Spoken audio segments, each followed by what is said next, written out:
Bonjour à toutes et à tous, on commence cette revue de presse en France avec la défaite des Bleus ce mercredi en demi-finale de l'Euro contre les Allemandes 2-1. Un terrible résultat pour les Françaises battues par la puissance allemande, à l'image d'Alexandra Popp qui a marqué un doublé hier. Le rêve envolé résume ainsi l'équipe. L'élimination de l'équipe de France fait également les gros titres de la presse régionale comme avec Le Parisien qui évoque la fin d'un rêve pour les Françaises. Même son de cloche en couverture de l'Alsace qui titre « Les Bleus ratent la dernière marche ». A noter qu'une autre info faisait la une de l'équipe ce jeudi matin, le maintien des Girondins de Bordeaux en Ligue 2. C'est d'ailleurs ce qui fait la couverture de Sud-Ouest aujourd'hui. En effet, le club au scapulaire a reçu le feu vert du comité exécutif de la 3F pour rester en 2e division. Mais maintenant, comme le rappelle le quotidien local, il faut rebondir. On part en Allemagne et on revient sur le match face à l'équipe de France. Forcément, outre-Rhin, l'ambiance est à la fête. En témoigne cette une de kicker qui évoque un saut dans une finale de rêve, car les Allemandes affronteront l'Angleterre pour le titre, le pays organisateur de l'Euro. Et justement, la rencontre remportée face à la France fait les gros titres des journaux là-bas aussi. Popp, l'héroïne du match, est également mise à l'honneur par The Guardian, qui explique que l'Allemagne prépare déjà la confrontation pour Wembley. C'est un peu la même chose en une du Daily Telegraph, le quotidien anglais, met en avant les déclarations d'après-match de la coach allemande Martina Voss-Tecklenburg, qui affirme sans trembler « On peut faire mal à l'Angleterre ». Les Britanniques sont donc prévenus. Allez, on part en Espagne maintenant avec un match qui avait également lieu hier, mais chez les hommes, et en préparation de la saison à venir. Le Real Madrid a affronté le club América et les deux équipes se sont quittées sur un match nul de partout.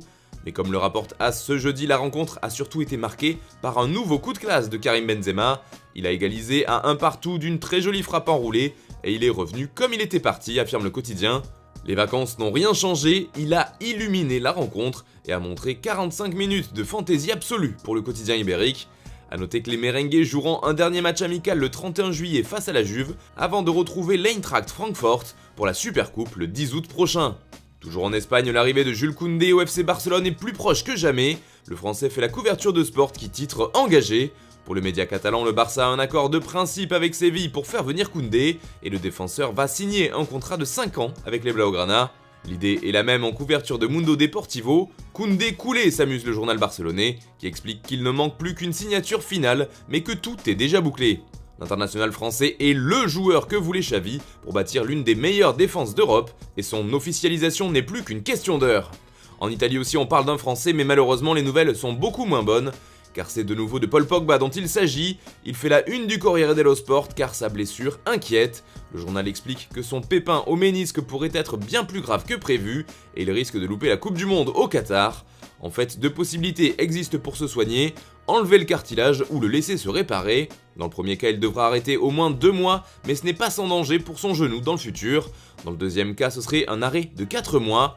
C'est aussi ce qui fait la couverture de la Gazzetta dello Sport aujourd'hui. La peur de Pogba, titre le journal au papier rose, qui ajoute qu'il risque de revenir en 2023, tout en précisant que la décision sera prise en concertation entre le joueur et son club. On termine ce tour de la presse en Angleterre avec Manchester United qui a officialisé l'arrivée du défenseur argentin Lisandro Martinez contre plus de 67 millions d'euros, bonus compris pour l'arracher à l'Ajax. Mais c'est aussi du futur de Cristiano Ronaldo dont il importe dans le Manchester Evening News, car selon le quotidien local, la balle est dans le camp de United. Le média explique que la liste des prétendants pour le signer s'amenuise grandement alors que ni le Bayern ni l'Atlético ne semblent vraiment le vouloir, et un prêt semble compliqué à réaliser d'après le Manchester Evening News. C'est pourquoi les Red Devils ont la main d'après le journal, car même si CR7 veut partir, il doit se trouver un point de chute, et ça semble pour l'instant compliqué, à moins que, en Espagne, Marca a peut-être trouvé une solution, Griezmann est la clé pour Cristiano, titre le quotidien ibérique, qui explique que le seul moyen pour Ronaldo de venir est un départ du français, même si ce dernier n'est pas prêt du tout à quitter les Colchoneros et que son coach Diego Simeone veut le conserver. L'opération CR7 s'annonce donc toujours aussi complexe. Voilà, c'est tout pour ce matin, on se retrouve cet après-midi pour le JT Foot Mercato et demain pour une nouvelle revue de presse sur Foot Mercato.